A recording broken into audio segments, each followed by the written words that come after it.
The parking lot was almost empty. That's what made it feel safe. Not deserted. Just quiet enough that nothing seemed urgent.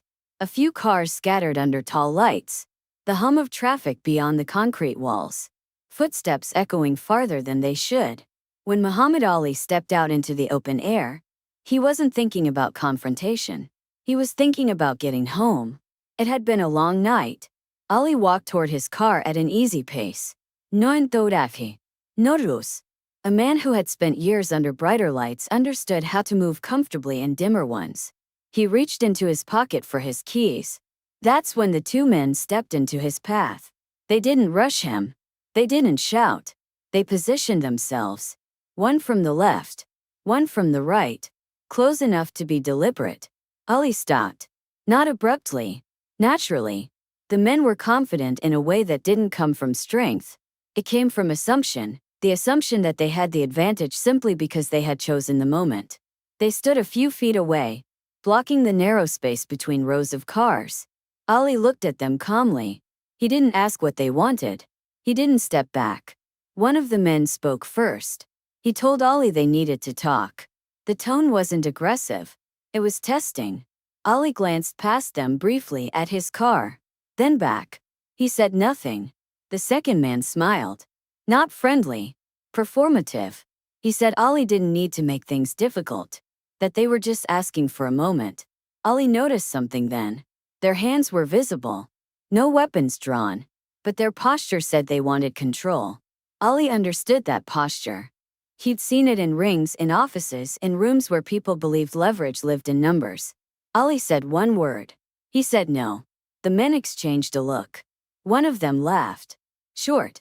Disbelieving. He said Ali shouldn't be so quick to decide. Ali asked a question. Quiet. Direct. He asked whether they were going to move. The man's smile faded. The second man stepped half a pace closer. Not enough to touch. Enough to intimidate. He said Ali should remember where he was. Late. Private. Not many people around. Ali nodded slowly. He said that was exactly why he wasn't interested in talking. That unsettled them. Because intimidation works best when the other person doubts themselves. Ali didn't. The first man tried a different approach. He said Ali was a public figure. That misunderstandings could spread. That things could be made uncomfortable. Ali listened. He didn't interrupt. Then Ali said something that reframed the moment. He said discomfort wasn't new to him. The men didn't know how to respond to that. Ali took a step forward. Not aggressive. Purposeful. The men didn't step back. Not yet. Ali said he was going to his car. He said they could move where they could stand there. But he was done with the conversation. The first man raised his voice slightly. Asked Ali if he thought he was untouchable. Ali answered immediately. He said no. He said he was accountable. But he wasn't intimidated. The second man scoffed. He said Ali talked like someone who didn't understand consequences. Ali looked at him steadily. He said consequences depend on choices. That line landed harder than the men expected. They hadn't come prepared for calm. They had prepared for fear or bravado. The second man shifted his stance. His foot scraped lightly against the pavement. Ali noticed.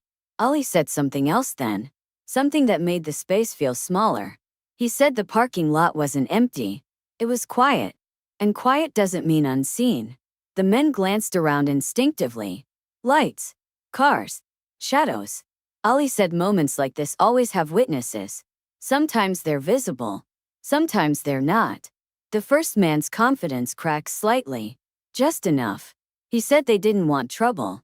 Ali nodded. He said neither did he. Ali took another step forward. Now he was close enough that the men could see his eyes clearly. Not angry. Not defiant. Certain. Ali said something that surprised them both. He said if they needed something they could ask like men. Blocking someone's path was a child's move. The insult wasn't loud. But it was precise. The men stiffened. The second man opened his mouth to respond. Then closed it. Ali waited. That waiting mattered. Because now the men had to decide whether they were going to escalate or retreat. And escalation requires commitment. Neither of them had it. The first man finally spoke again. His tone had changed, less confident. He said there had been a misunderstanding, that they thought Ali was someone else. Ali raised an eyebrow slightly. He said that wasn't true. The man swallowed. Ali said they knew exactly who he was, and that was why they'd chosen the moment. The silence stretched. Ali stepped forward one last time. He was close enough now that they had to move or collide. Ali said he wasn't going to repeat himself. He said step aside. The men hesitated. Then one of them did something unexpected. He laughed. Not mockingly, nervously. He said they didn't want problems with Ali. Ali nodded. He said then they should stop creating them. The second man looked at the first, then back at Ali. Slowly, reluctantly, they stepped apart, just enough to open a path. Ali didn't rush. He didn't brush past them. He walked between them calmly, deliberately. As he passed, he said one last thing. He said moments like this define people more than they realize. Ali continued to his car, keys in hand, posture relaxed. Behind him, the men stood still, not angry, uncertain. Ali unlocked his door, paused. He turned slightly, not to threaten, to close the moment. He said they should be careful where they choose to stand in people's lives, because not everyone moves out of the way. Then he got into his car, closed the door. The engine started. The lights came on. Ali backed out slowly, not dramatically. The men stepped back as the car passed. Ali drove out of the lot without looking back. What the men didn't realize yet was that the moment wasn't over for them. Not really. Because sometimes the real consequence doesn't arrive in the parking lot. It arrives later, when you replay a choice and realize how close you were to becoming something you didn't intend to be. And that realization would stay with them longer than any threat ever could. The parking lot returned to its usual quiet within seconds. That's how moments like that end. Not with explosions or sirens, but with a sudden absence of tension. The kind of quiet that arrives when everyone realizes nothing more is going to happen. Muhammad Ali's taillights disappeared down the ramp, merging into the glow of the street beyond. The two men were left standing exactly where they had chosen to stop him. Neither spoke at first. They didn't look at each other. They didn't move, because motion would mean admitting something had shifted. One of them finally exhaled, a sharp breath he hadn't realized he was holding. He laughed quietly, not out of humor but release. That could have gone bad, he said. The other man didn't answer immediately. He stared at the concrete between their feet, replaying the moment step by step. Not the words, the pauses. He said, "Did you notice how he never raised his voice?" That detail stuck. They had expected anger, or fear, or at least hesitation. Instead, Ali had spoken like a man who had already decided how the moment would end. They started walking toward their own car. Slower now. The second man shook his head. He said, he wasn't bluffing. The first man nodded. He said Ali never had to. They both understood something uncomfortable. They hadn't been in control. They had only assumed they were. Across the lot, a security guard had watched from a distance. He hadn't intervened. Not because he hadn't noticed, because the situation had resolved itself. Later, when asked about it, the guard would describe it simply. He'd say two men tried to stop Ali. Ali didn't stop being Ali. The next day, the story surfaced quietly. Not in headlines. In conversations. Someone mentioned seeing Ali blocked in a parking lot. Someone else added that the men had stepped aside without a fight. Another said Ali had walked through them like they weren't there. Each version exaggerated slightly, but they all agreed on the same core truth. Ali hadn't been moved. Ali himself didn't mention it. He didn't replay it. Didn't warn anyone. Didn't boast. He understood something essential. If you let moments like that follow you, they start to own you. Ali never allowed that. Later that week, Ali was asked indirectly about confrontations outside the ring. The interviewer asked if he ever worried about situations escalating unexpectedly. Ali smiled slightly. He said the ring taught him everything he needed to know about distance. The interviewer didn't understand. So Ali explained. He said danger isn't always about proximity. It's about intent. And intent shows itself long before fists do. He said when someone blocks your path, they're asking a question, whether they realize it or not. The interviewer asked what question. Ali answered calmly. He said, "They're asking whether you'll shrink." Ali said he never answered that question the same way twice. Because the right answer depends on clarity, not force. The two men didn't see Ali again. But the moment stayed with them. Weeks later, one of them told a friend about it. He didn't dramatize it. He didn't brag. He said they'd thought they were in control. He said they'd misjudged the man entirely. His friend asked if Ali had threatened them.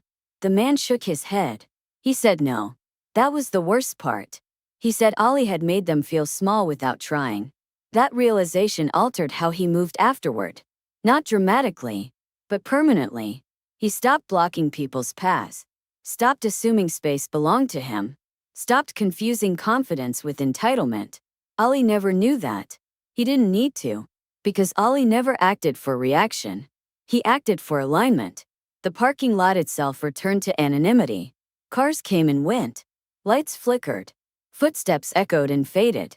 But for those two men, that patch of concrete became a reference point. A quiet reminder of how close they'd come to turning a moment into something else entirely. Ali continued on as he always had. Speaking. Training. Living. People who knew him well noticed something. Ali wasn't fearless. He was deliberate. He knew when to engage. When to withdraw. When to stand.